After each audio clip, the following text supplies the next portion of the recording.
Alright, so today is all about dahlias. We're planting those today in a new flower bed that my husband made for me. You saw all of the ones that we, well, I really wasn't for sure if I had gotten it right because, you know, dahlias are kind of tricky to take apart, but I think I did pretty well. You know, you never know how it's gonna go until you try. So these are all of the dahlias that I got from Sam's Club last year. I did save them, and I didn't even save them very well. It's basically plucking them out of the ground and putting them in a bucket and praying. And so that's how they were stored over the winter in the garage, and it did really well. I have a lot of plants that are coming up from these tubers from last year, so I'm super excited. This year I did order a few more, and this was an Etsy shop that I ordered from, but they're not really labeled, and that's totally fine. It'll be a good surprise whenever they start growing. So we're gonna get all of these unpackaged, put them in the ground, and we'll have a really pretty dahlia bed. So let's go plant them.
All right, so we have all of the Etsy.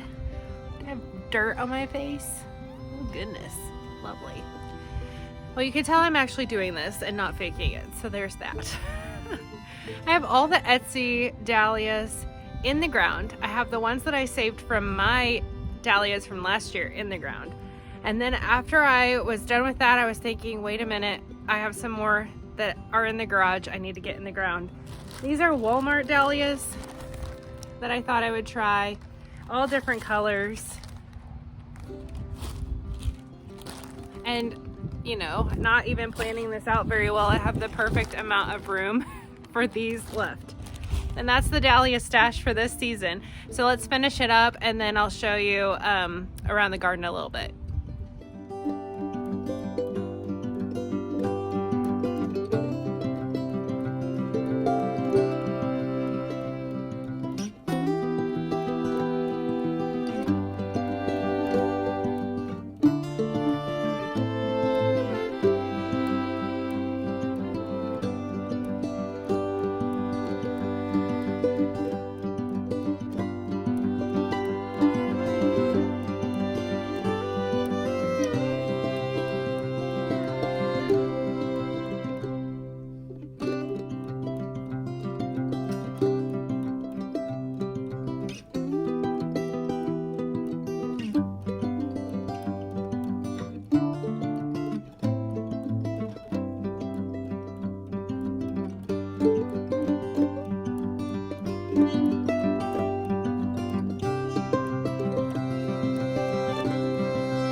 Well, as you can tell, our dahlia patch is finally done, and I am so glad that that is checked off my list. Now it's on to the next project. I hope you guys enjoyed the video. I hope that you guys find something fun to do in your garden. If you have not hit that like button or subscribe, please do that. That helps me out so much, and I will catch you guys in the next video. Have a great day.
Bye.